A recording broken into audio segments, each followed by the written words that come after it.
विश्ववंद्य तिलोक पूज्य शासनपति श्रवण भगवान महावीर स्वामी के चरणों में कोटि से वंदन, नमन, अभिनंदन। मैं पुष्पा गोखरू राजस्थान भीलवाड़ा से प्रांतीय अध्यक्ष जैन कॉन्फ्रेंस महिला शाखा राजस्थान। सादर जय जिनेन्द्र। शासनपति श्रवण भगवान महावीर स्वामी के चरणों में कोटि से वंदन, नमन, अभिनंदन।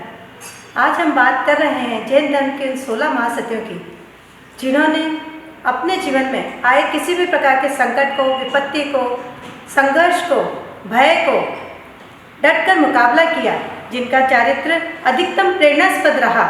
जैन धर्म में 2 प्रकार की सतियाँ हुई है।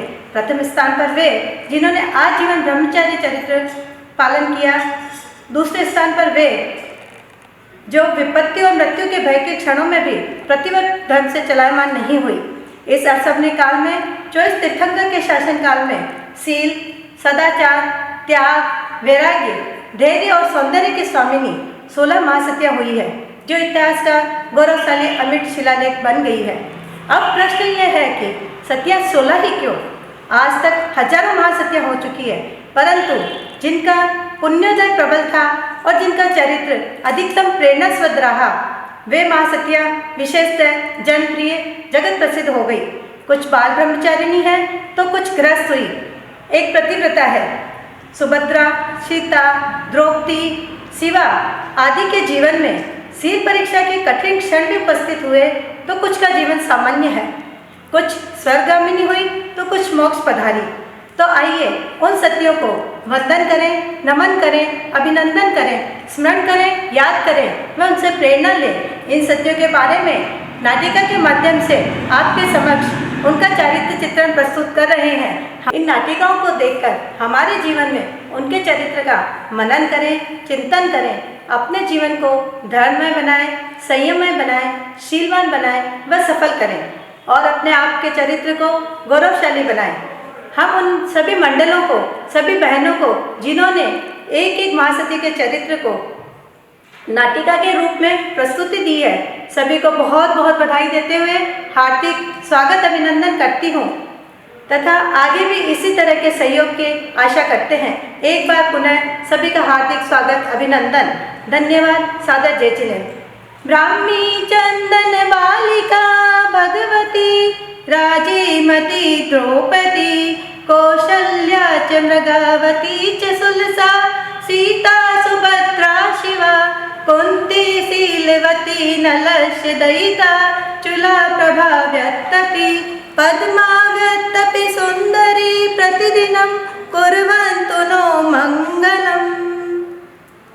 कदम ऐसे चलो कि निशान बन जाए, कदम ऐसे चलो कि निशान बन जाए, काम ऐसे करो कि पहचान बन जाए, काम ऐसे करो कि पहचान बन जाए। यहाँ जिंदगी तो सभी जी लेते हैं, यहाँ जिंदगी तो सभी जी लेते हैं, मगर जिंदगी जियो तो ऐसी सभी के लिए मिसाल बन जाए, सभी के लिए मिसाल बन जाए। मैं जैन कॉन्फ्रेंस राजस्थान शाखा की महामंत्री नीता बाबेल जैन शासनपति श्रवण महावीर स्वामी के चरणों में श्रद्धा के साथ नमन, वंदन। जैन दर्शन में 16 ऐसी महासतियाँ विख्यात है जो धर्म, नीति, सत्य, शील, सदाचार आदि सभी गुणों से संपूर्ण नारी जाति की परिपूर्ण पराकाष्ठा है। ऐसी प्रेरणा स्रोत, महान आदर्श, कर्तव्य परायणता की प्रतिमूर्ति महान 16 सतियों को स्मरण कर उनके चरणों में नमन, वंदन करते हैं, जिन्होंने अपने सुकृत्यों से अपना नाम सुवर्ण अक्षरों से इतिहास के पन्नों में अंकित किया है। आधुनिकता की दौड़ में बढ़ती हुई आज की पीढ़ी इन सबसे अनजान है। तो जैन कॉन्फ्रेंस के महामंच से हमने 16 सतियों का जीवन चरित्र का नाटकीय चित्रण कर जन जन तक पहुंचाने की मुहिम चलाई है।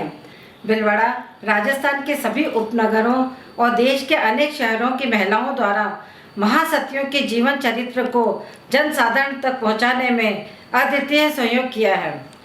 ऐसी स्त्री रत्नों के जीवन की झांकी देखने, सुनने में हमारे जीवन में अद्भुत ऊर्जा का संचार होवे और अपने परिवार, समाज और देश का नवनिर्माण कर सके। हमारी बहनें किसी से कम नहीं हैं। मैं सभी बहनों को साधुवाद, धन्यवाद देना चाहती हूँ कि इस कोरोना महामारी के चलते 16 सतियों का नाटिका प्रस्तुत की और कहाँ कहाँ जाकर आपने शूटिंग की, वास्तव में तारीफ़ काबिल है। सभी की मेहनत सराहनीय है। जिसे शब्दों में बयान नहीं करना कठिन है। प्रथम, द्वितीय और तृतीय तो एक व्यवस्था के लिए होते हैं। मैं निर्णायक महोदय, जो पूर्व राष्ट्रीय अध्यक्ष रुचिरा जी सुराना और हेमलता जी बागरेचा को धन्यवाद और आभार व्यक्त करती हूँ कि उम्मीद करती हूँ कि आगे भी हमें हमेशा इसी तरह सबका सहयोग मिलता रहेगा। धन्यवाद। चंद लाइनों के द्वारा मैं अपना वक्तव्य को विराम देना चाहूँगी। स्वर्ण अक्षरों में अंकित है, इतिहास में 16 सतियाँ धर्म में अड़िग रही है, चाहे कितनी भी आई हो विपत्ति, शील सतीत्व की रक्षा की, रग धैर्य के साथ सम्मति, उत्तम धर्म आराधिका बनकर पाई है सबने उच्च गति, पाई है सबने उच्च गति। जय जिनेंद्र। सादर जय जिनेंद्र। राजस्थान चैन कॉन्फ्रेंस के माध्यम से हम आपको ले चलते हैं 16 सदियों की ओर। इन 16 सदियों के माध्यम से हम आपको आपके समक्ष उनके जीवन चरित्र के बारे में स्पष्ट बता रहे हैं, क्योंकि हिंदू समाज के अनुसार सती उसे कहा जाता था जो अपनी पति की मृत्यु के उपरांत उसके साथ चिता में जल करके आहुति दे दिया करती थी। लेकिन हमारी जैन संस्कृति और परंपरा के अनुसार सती उदारता और चरित्रवान होती है, वह उसका प्रतीक होती है।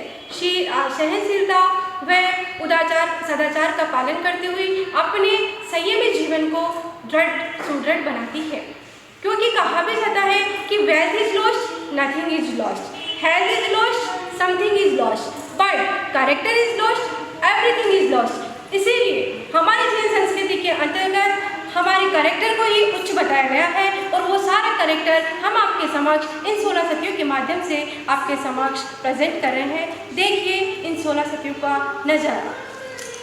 ब्राह्मी और सुंदरी, कौशल्या सीता और राजमती, कुंती और द्रौपदी, चंदना मृगाचूला थी गुणवंती, प्रभावती और सुभद्रा, दमयंती, सुलशा, शिवा देवी, पद्मावती, मैना, मदन, रेखा, महासतियाँ शीलवंती, भुलाना दे कहीं दुनिया, याद सबको दिलाते हैं, सत्य और शील की प्रतिमा के हम गुणगान गाते हैं, अपना जीवन भी उनके सद्गुणों से यूं महक जाए, इन्हीं भावों से महासतियों को हम मस्तक झुकाते हैं।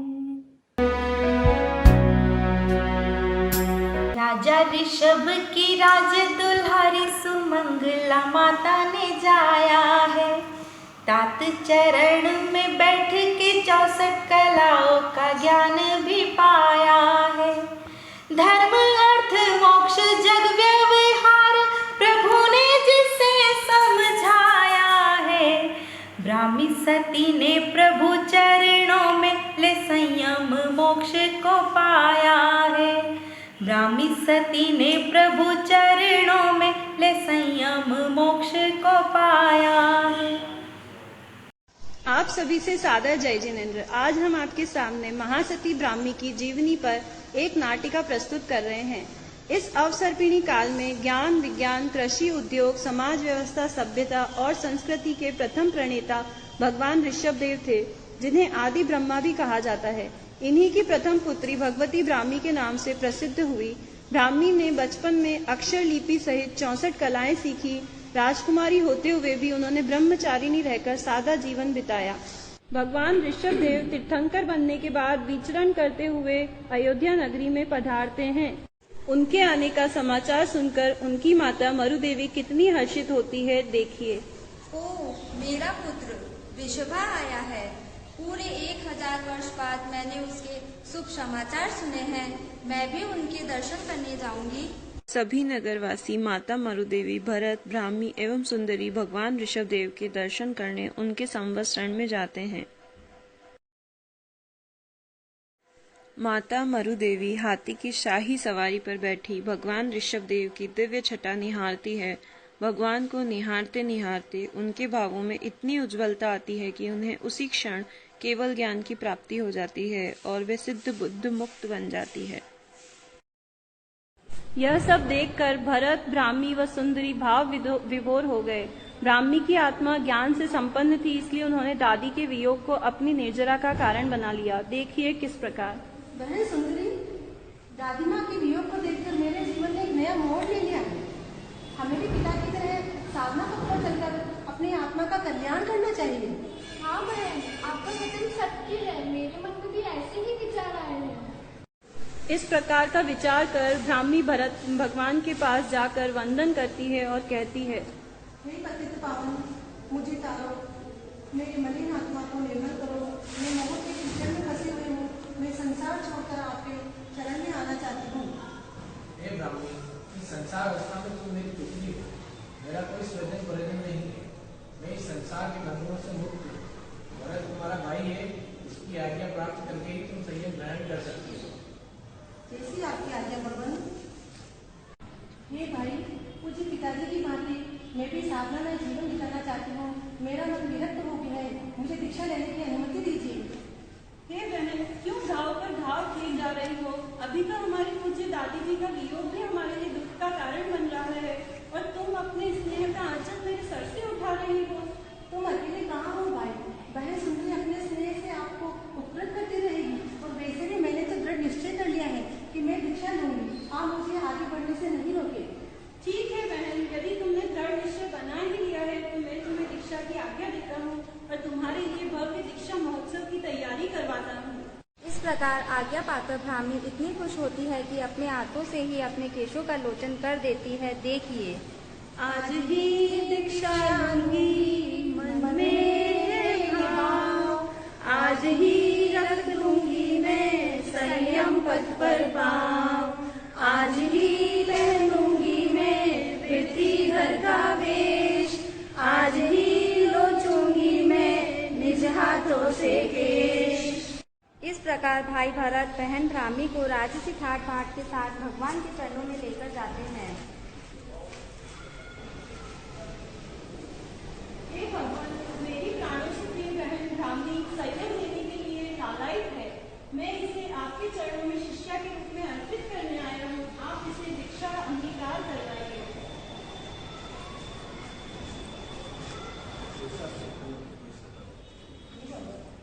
नारी जगत की प्रथम शिक्षिका भगवती ब्राह्मी आध्यात्म पथ की पहली साधिका बनी। महासती ब्राह्मी की जय, महासती ब्राह्मी की जय। बहन ब्राह्मी की तरह ही सुंदरी ने भी भगवान के पास दीक्षा ग्रहण की और दोनों बहनें संयम पथ पर अपना जीवन यापन करने लगी। एक समय ब्राह्मी और सुंदरी भगवान के संवत्सरण में देशना सुनने जाते हैं और उनसे अपने भाई बाहुबली के विषय में पूछते हैं। हे सती, बाहुबली को कठोर साधना करते हुए 12 मास बीत गए, लेकिन एक छोटा सा अहंकार उनकी साधना के आड़े आ रहा है। उनके मन में यह अहंकार है कि अपने छोटे 99 दीक्षित भाइयों को कैसे वंदन करेंगे। तुम दोनों जाओ, उसे प्रतिबोध दो। ब्राह्मी और सुंदरी अपने भाई को प्रतिबोध देने जंगल में पहुंचती है, जहां बाहुबली तपस्या में लीन सुमेरु पर्वत के समान अटल खड़े थे। भाई बाहुबली को श्रद्धा के साथ नतमस्तक होकर वे गाने लगी। वीरा मारा गज थकी नीचे उतरो, गज चढ़िया केवल नहीं हो से बोले प्यारी बहना, मान तजो और कदम बढ़ाओ, मानो हमारा कहना। ओहो, ये तो मेरी बहनों का स्वर है। इस घने जंगल में मुझे पुकार रही हैं। मैं कौन से गज पर चढ़ा हूँ?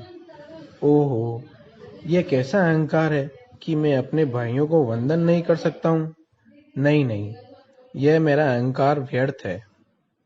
इस प्रकार अपनी बहनों के प्रतिबोध ने बाहुबली का अहंकार तोड़ा और जैसे ही उन्होंने अपना पैर भाइयों को वंदन करने के लिए आगे बढ़ाया, उन्हें केवल ज्ञान की प्राप्ति हो गई। देवताओं ने पुष्प वृष्टि की, दुंदुभी बजाई, दोनों बहनों ने अपने भाई को अभिवादन किया। इस प्रकार महासती ब्राह्मी भगवान ऋषभदेव और जैन संस्कृति की पहली साध्वी बनी और संपूर्ण नारी जगत के लिए वे एक अतुलनीय उदाहरण है। उन सतियों को याद करे प्रभुवर से, फरियाद करे सम्यक्त्व, हमें उनके जैसा दे।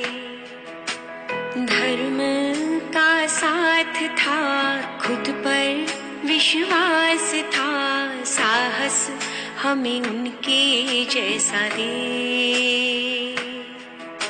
जय जिनेंद्र।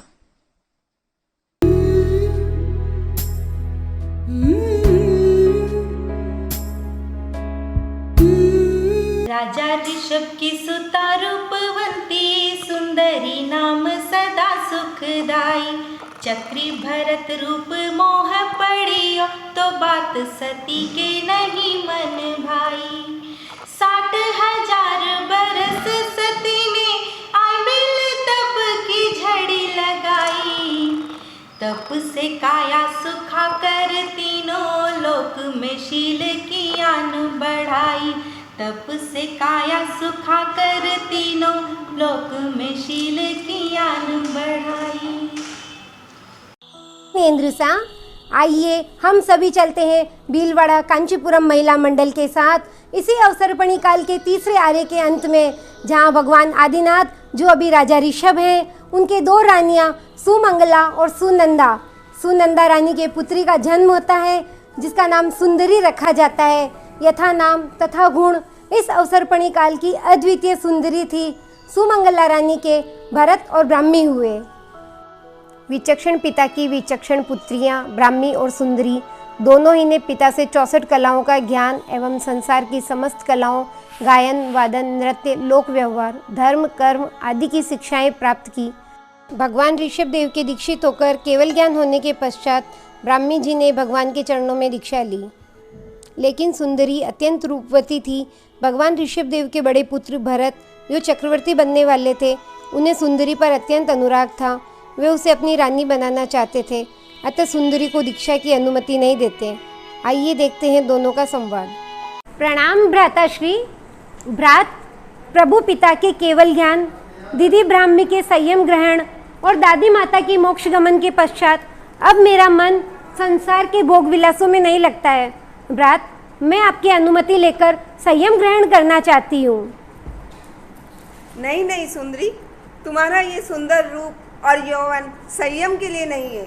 आप हमारे राजमहलों में रहकर ही श्राविका व्रत की आराधना करें। नहीं भ्रात, आपने दीदी ब्राह्मी को तो सहर्ष आज्ञा प्रदान कर दी थी, तो मुझे विलंब क्यों? सुंदरी, ब्राह्मी जिन शासन का गौरव बढ़ा रही है, आप हमारे राज्य का गौरव बढ़ाइए। हम आपसे बहुत प्रेम करते हैं। क्या आप 6 खंडाधिपति की रानी बनकर राज नहीं करना चाहती? नहीं महाराज भरत, आप विचलित हो रहे हैं। यह सुंदर रूप नाशवान है, संसार के सारे सुख नाशवान है। मुझे राज्य भोग विलासों में कोई रुचि नहीं है। मेरा मन वैराग्य से भर गया है। मुझे संसार के नाशवान सुखों की कोई कामना नहीं। मैं तो शाश्वत सुखों को प्राप्त करना चाहती हूँ। भरत महाराज, आपकी रानियां बनने के लिए तो हजारों स्त्रियां होगी, मैं इस लायक नहीं हूँ।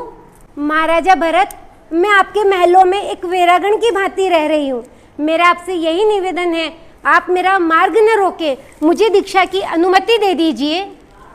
सुंदरी वास्तव में वैराग्य से भरी है, पर मैं इसे दीक्षा की आज्ञा नहीं दे सकता। एक बार मैं 6 खंड विजय करके आ जाऊं, तब तक इसे रोकता हूं, फिर इसे अपनी पटरानी बनाने के लिए मना ही लूंगा। महाराजा भरत, आप क्या सोच रहे हैं? कुछ तो बोलिए। शांत हो जाइए सुंदरी, आपको संयम लेना है तो ले लीजिए।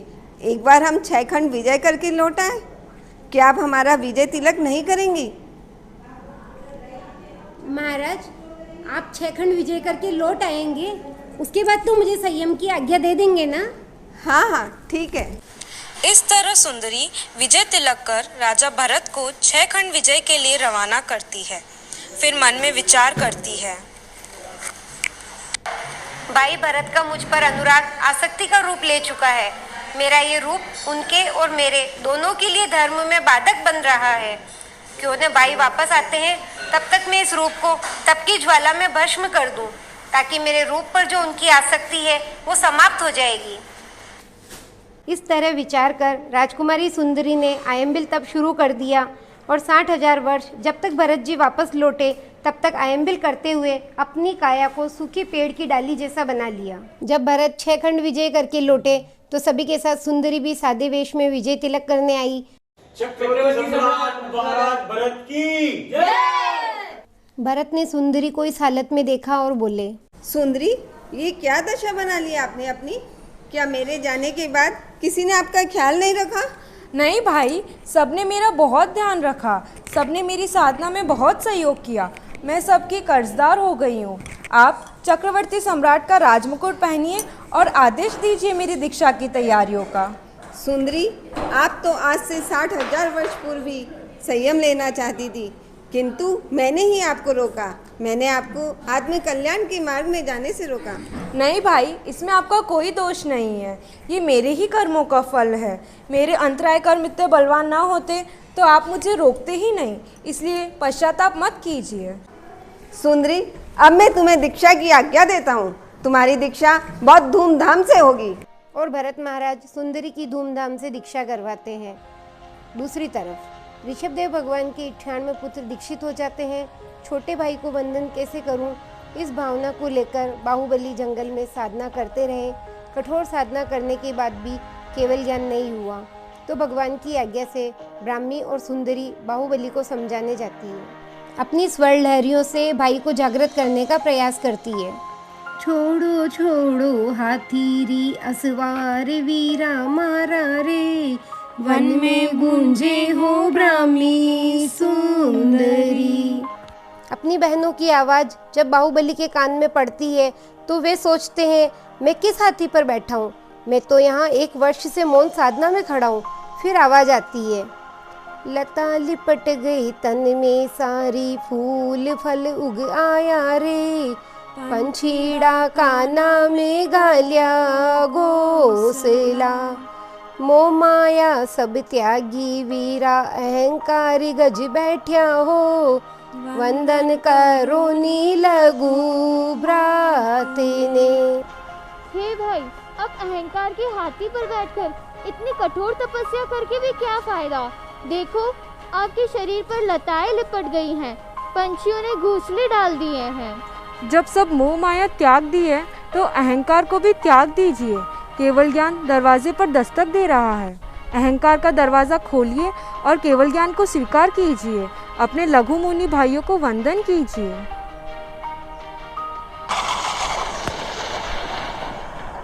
इस तरह बाहुबली जागृत होकर केवली बने। दोनों महासतियाँ संयम साधना करती हुई अंत में केवल ज्ञान, केवल दर्शन प्राप्त कर सिद्ध बुद्ध मुक्त हुई। बोलिए महासती सुंदरी की जय। बोलिए महासती सुंदरी की जय।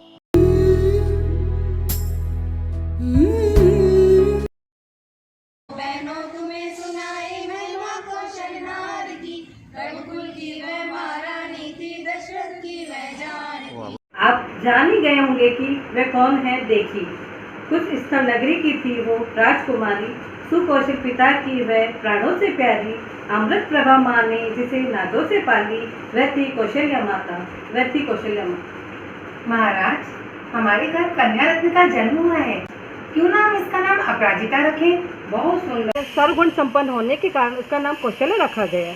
एक दिन अयोध्या के राजा दशरथ कुशल स्थल पर आक्रमण कर देते हैं। उसमें सुकौशल राजा की पराजय हो जाती है। राजा सुकौशल दशरथ की वीरता को देखकर अपनी पुत्री कौशल्या का विवाह राजा दशरथ के साथ कर देते हैं। बहारो फूल बरसाओ, आज दशरथ कौशल्या का लग्न। कुछ समय पश्चात दशरथ युद्ध में विजय प्राप्त कर 3 अन्य राजकन्याओं से विवाह कर अयोध्या लौटे। कौशल्या ने इनका इस प्रकार स्वागत किया। देखिए, स्वागत है तुम्हारा अयोध्या नगरी में। कुछ समय पश्चात युद्ध में विजयी होकर दशरथ उपहार लेकर अयोध्या आते हैं और वह उपहार कौशल्या को देते हैं। महाराज, आप युद्ध से विजय प्राप्त कर लौट भी आए। हाँ महारानी, यह उपहार आपके लिए। आओ सुमित्रा, केकई, सुप्रभा, आओ। दशरथ महाराज युद्ध पर विजय प्राप्त कर हम सब के लिए उपहार लाए हैं। क्या लाए? ये लो, इन सभी उपहारों पर हम सबका समान अधिकार है। कुछ समय बाद दशरथ के 4 पुत्रों का जन्म होता है, जिसमें कौशल्या से राम, सुमित्रा से लक्ष्मण, कैकेयी से भरत, सुप्रभा से शत्रुघ्न का जन्म हुआ। जिस तरह चारों रानियों में प्रेम था, उसी तरह चारों राजकुमार दूध पानी की तरह ही मिलकर रहते हैं। ऐसा लगता है चारों एक ही माता के पुत्र हैं। एक दिन राजा दशरथ आदम कद शीशे में अपने आप को देखते हैं, तब उनको एक सफेद बाल नजर आता है, जिसे देखकर वे चौंक उठते हैं। अरे सिर पर सफेद केश आ चुके हैं, यह तो मृत्यु का संकेत है। राजा दशरथ का हृदय संसार से विरक्त हो जाता है तथा वे संयम मार्ग पे बढ़ने के लिए लालायित हो उठते हैं। गुरु वशिष्ठ से आज्ञा लेकर राज्याभिषेक की घोषणा कर दी जाती है।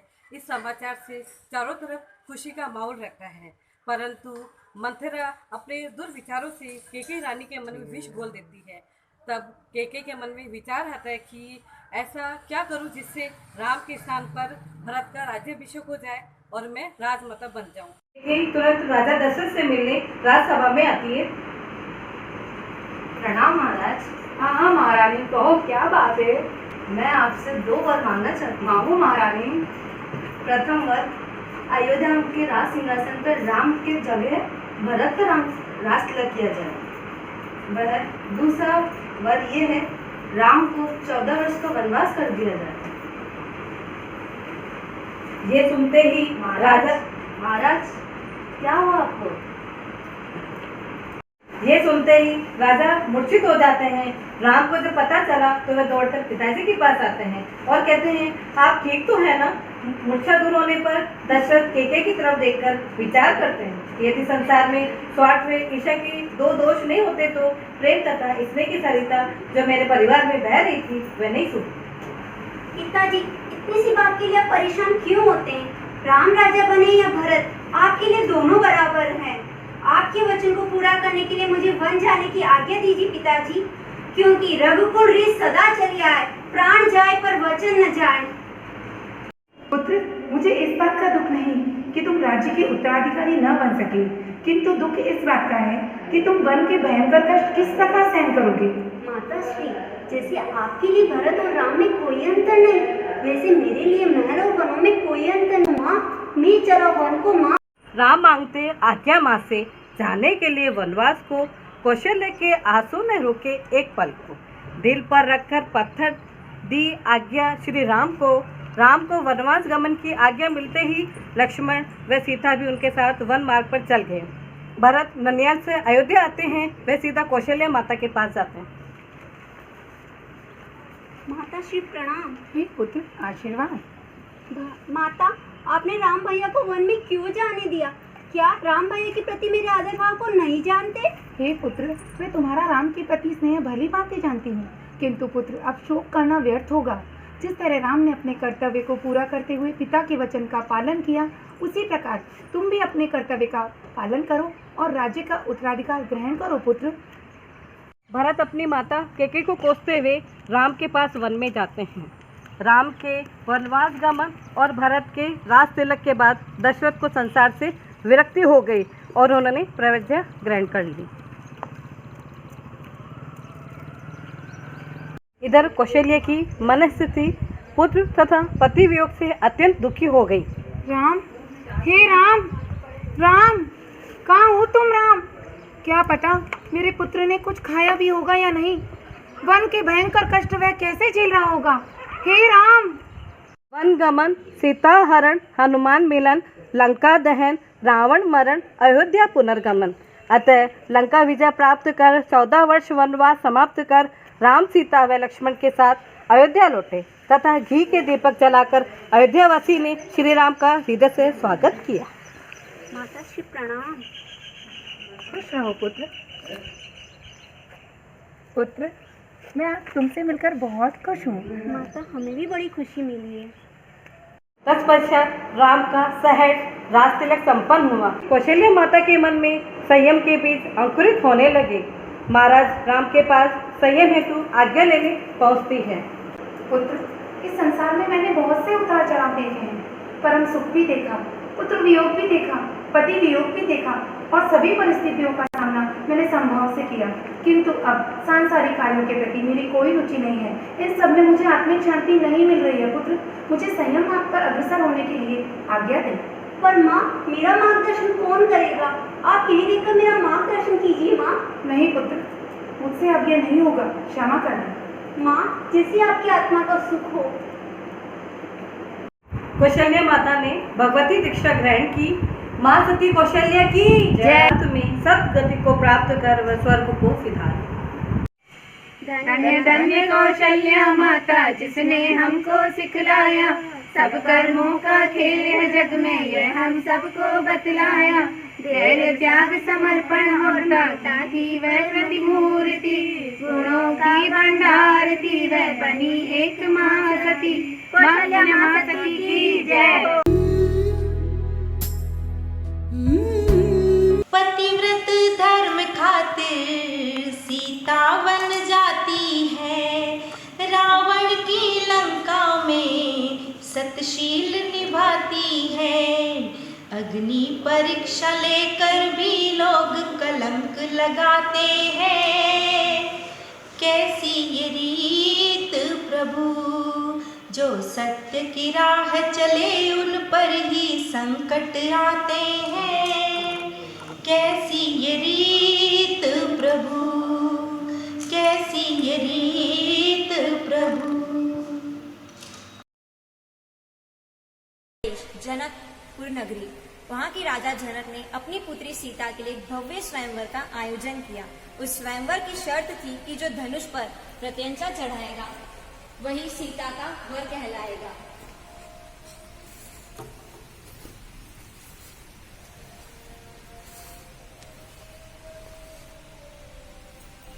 तत्पश्चात राम और सीता वहां से प्रस्थान करते हैं और उनका अयोध्या में भव्य स्वागत होता है।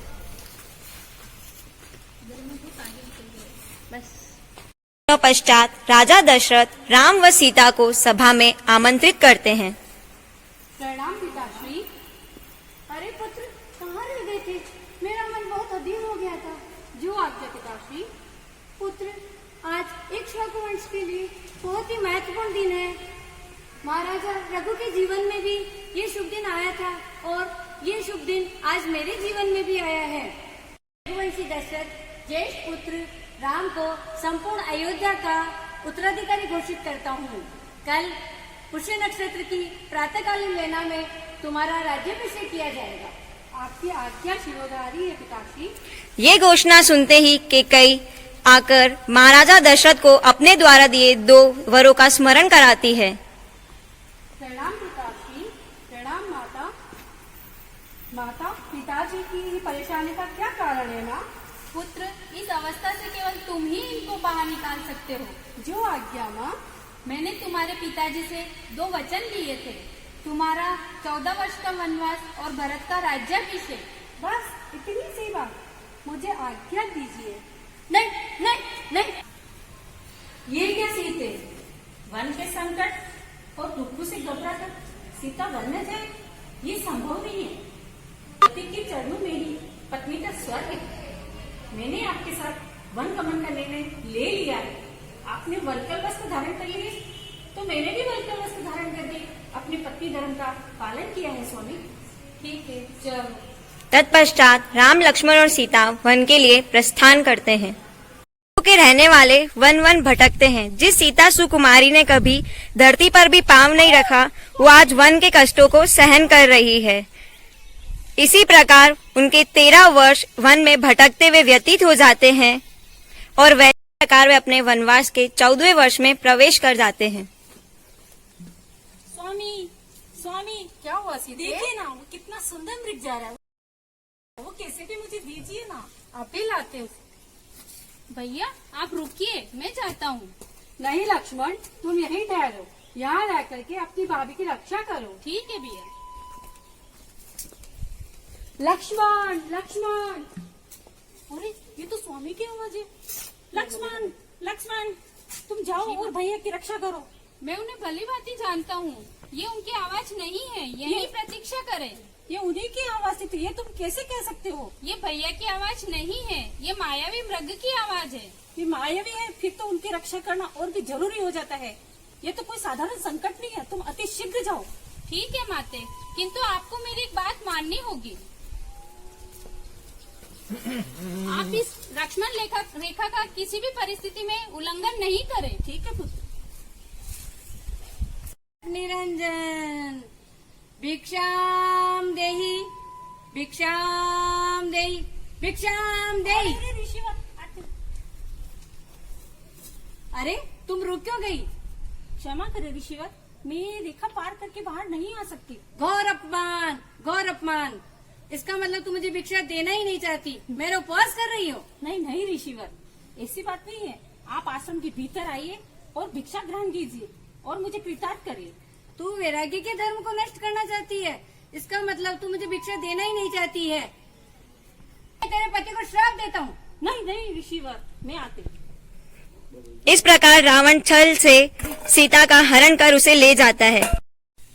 सीते, मैं त्रिलोकीनाथ, 3 खंड का राजा, तुम मेरा आग्रह स्वीकार कर लो।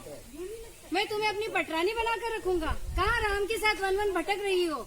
तुम जैसी त्रिलोक सुंदरी को तो रावण के महलों में होना चाहिए।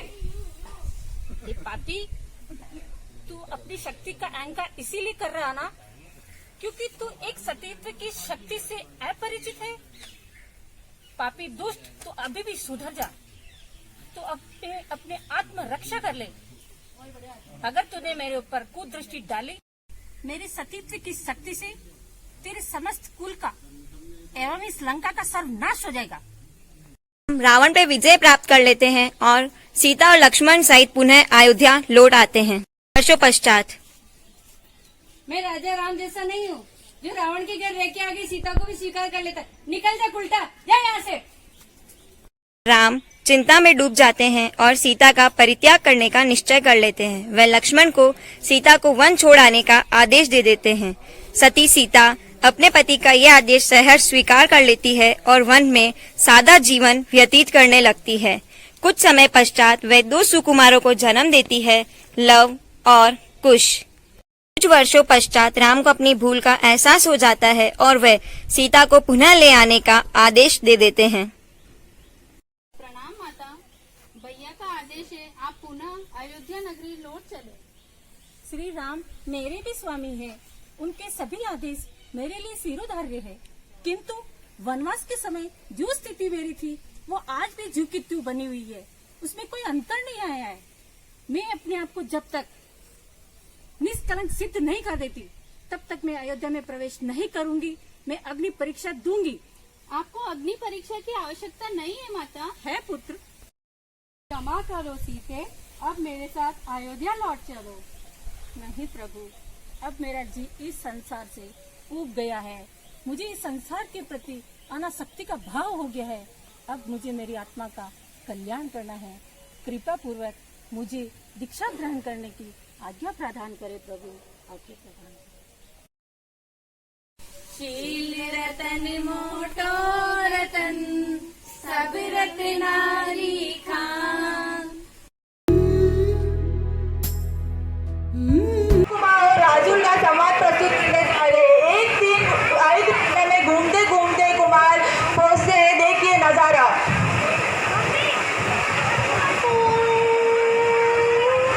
अति आश्चर्य, ये तो केवल वासुदेव भगवान ही बजा सकते हैं। ये कैसे संभव है? अनुज, क्या ये तुमने बजाया है? जी भ्राताश्री, अनुज बड़ा ही पराक्रमी है। वे मेरे राज्य पर आसानी से अधिकार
पांचों पांडव की कहलाई जो माँ, उस कुंती सती की सुनाओ कहानी।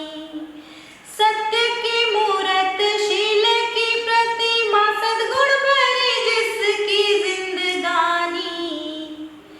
सौभाग्य सुख सब दिखते हैं सबको, पर कर्मों की रेखा किसी ने न जानी। सौभाग्य सुख सब दिखते हैं सबको, पर कर्मों की रेखा किसी ने न जानी। नमोकार मंत्र है न्यारा, किसने लाखों को तारा। जय जिनेंद्र।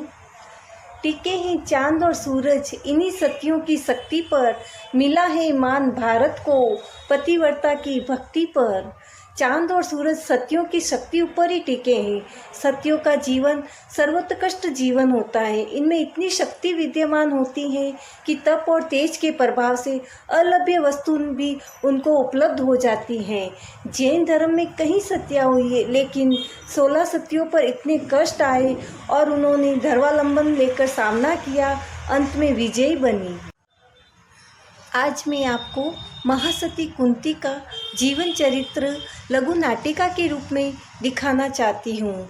महासती कुंती महाराजा अंधकर्षण की पुत्री थी तथा भगवान अरिष्टनेमि एवं वासुदेव श्री कृष्ण की बुआ थी। कुंती बचपन से ही ध्यान और चिंतन में समय व्यतीत करती। श्री वासुदेवाय नमः, श्री वासुदेवाय नमः, श्री वासुदेवाय नमः, श्री वासुदेवाय नमः, श्री वासुदेवाय। माता कुंती को ऋषि मुनि की सेवा करने पर पुत्र प्राप्ति का दिव्य मंत्र मिला हुआ था। ओम सूर्याय नमः, ओम सूर्याय नमः, ओम सूर्याय नमः, ओम सूर्य। पांडु को कुंती से प्रेम हो गया। कुंती, तुम अत्यंत सुंदर और सुशील कन्या हो, मैं तुमसे विवाह करना चाहता हूँ। मंत्र से कुंती के 3 पुत्र हुए, युधिष्ठिर, भीम, अर्जुन। वही महाराजा पांडु के एक और रानी थी, रानी माद्री, जिनके 2 पुत्र थे, नकुल और सहदेव। प्रणाम दीदी कुंती, मैं आपसे कुछ कहना चाहती हूँ। दीदी कुंती, आपने कभी मुझे अपनी सौत नहीं समझा, इस बात की मुझे बहुत खुशी है। कुंती ने कभी 5 पुत्रों में भेदभाव नहीं किया। सभी पुत्रों के प्रति समान प्रेम रखती हो, कठिन परिस्थितियों में भी अपना धैर्य बनाए रखती हो। दीदी, आप महान हो। आर्यपुत्र, आप क्यों इतना उदास हैं? आर्यपुत्र, आप क्यों इतना उदास हैं? मैं युधिष्ठिर को अपना राज्य भार सौंपकर दीक्षा लेना चाहता हूँ। कुंती ने कई कष्टों का सामना किया।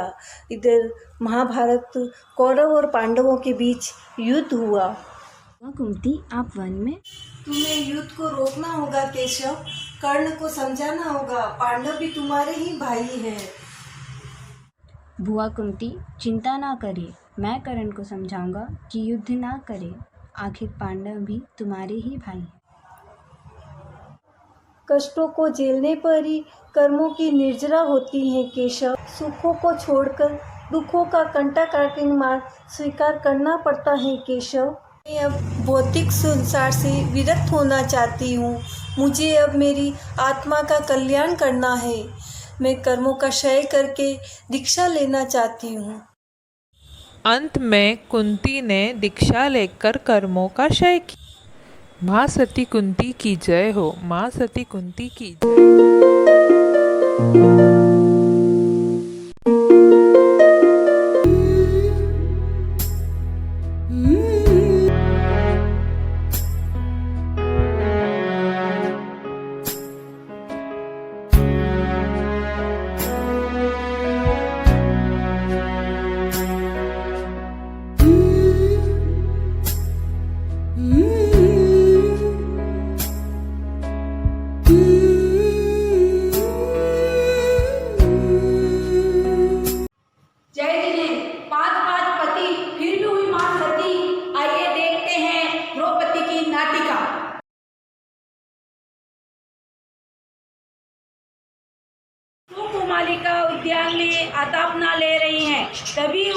उद्यान में सुंदरी देवदत्ता अपने 5 प्रेमियों के संग प्रणय क्रीड़ा का आनंद लेने आती है।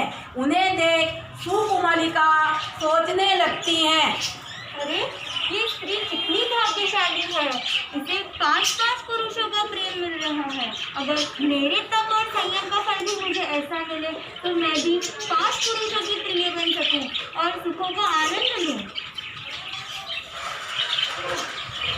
सुकुमालिका अगले जन्म में राजा द्रुपद की पुत्री द्रौपदी के रूप में उत्पन्न हुई। पूर्व में किए नियाणा के फल से उसका विवाह हस्तिनापुर के 5 पांडवों से हुआ। हस्तिनापुर में महोत्सव मनाया जा रहा था, जिसे देखने दुर्योधन भी आता है। अरे पांडवों ने तो इस नगरी को माया नगरी बना दिया, क्या अद्भुत दृश्य है। की सजावट देख आश्चर्य में पड़ जाता है। वह समझ नहीं पाता, जहाँ जल है वहाँ भूमि है, जहाँ भूमि है वहाँ जल है, वहाँ भूमि है, जहाँ भूमि है वहाँ जल है। वह जल में गिर जाता है। अंधे का पुत्र अंधा। इस अपमान का बदला दुर्योधन शकुनी मामा के साथ मिलकर पांडवों को जुए में हराकर द्रौपदी को जीत लेता है।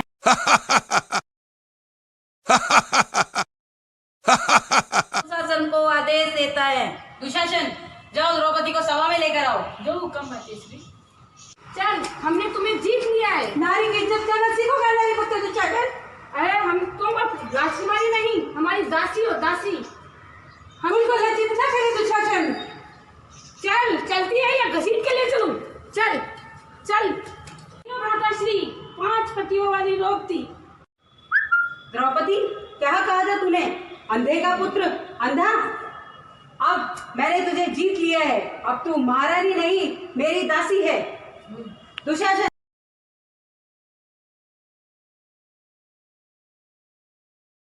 केश पकड़ कर भरी सभा में यूं खड़ी, लज्जा राखो सांवरे यूं कह कर द्रौपदी। इसके वस्त्र उतार दो। जो आज्ञा माताश्री। द्रौपदी रक्षा के लिए श्री कृष्ण को पुकारती है और ध्यान में खो जाती है। केश पकड़ कर भरी सभा में धिक्कार इन्हें जो पलते हैं दुर्योधन के टुकड़ों पर। इनकी बुद्धि पर धूली क्यों पड़ी, लज्जा राखो सांवरे यूं कह कर द्रौपदी रो पड़ी, यूं कह कर द्रौपदी रो पड़ी।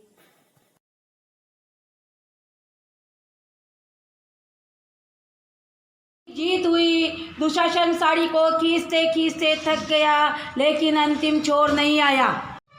द्रौपदी के कहने पर धृतराष्ट्र ने पांडवों को दासत्व से मुक्त किया, लेकिन दुर्योधन की शर्त पर 12 वर्ष वनवास और 1 वर्ष का अज्ञातवास मिला।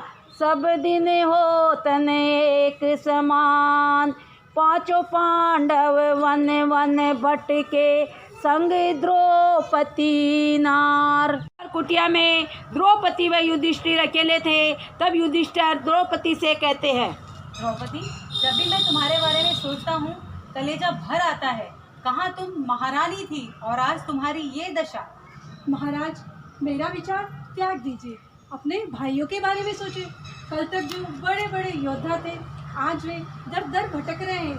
क्यों महाराज, आपके पास तो सिर्फ क्षमा और शांति के सिवा कुछ नहीं है। क्षमा और शांति ही पुरुष की कसौटी है। जो इन कठिनाइयों को पार कर जाते हैं वही सच्चे सुख के अधिकारी होते हैं। परंतु द्रौपदी, अभी तुम उफान आई नदी के समान हो। एक दिन मेरी बात अवश्य स्वीकार करो। और अज्ञातवास समाप्त होने के बाद जब पांडवों ने दुर्योधन से अपना राजपाट वापस मांगा तो दुर्योधन ने मना कर दिया और युद्ध के लिए ललकारा। इसी युद्ध को महाभारत कहा गया।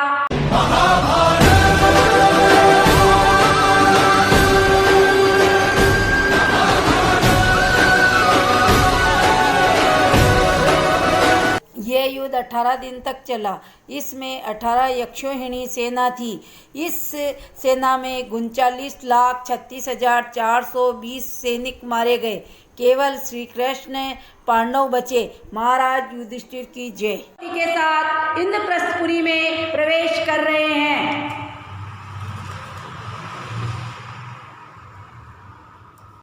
चारों ओर से विधवाओं की चीखें, वृद्धों बच्चों को रक्त से लथपथ देखकर हृदय विचलित हो जाता है। महाराज ने सत्य ही कहा था, क्षमा और शांति में ही सच्चा सुख है। भोगों में तो मिथ्या है, विषय भोगों में सर्वथा आजाद है। मुझे इन भोगों से मुक्ति चाहिए, मुझे इन भोगों से मुक्ति चाहिए। पांडवों से आज्ञा लेकर दीक्षा ग्रहण कर लेती हैं। जब रक्त रंजित नगरी से द्रौपदी साधी बनकर निकलती हैं, तब चारों ओर से एक ही आवाज सुनाई देती है, सती द्रौपदी की जय, सती द्रौपदी की जय। उन सतियों को याद करे प्रभुवर से, फरियाद करे सम्यक्त्व हमें उनके जैसा दे। मैं ज्योति सरला रानी द्रौपदी। मैं नेहा बोत्रा दुर्योधन युधिष्ठिर पांडव। मैं चेतना चतुर सुंदरी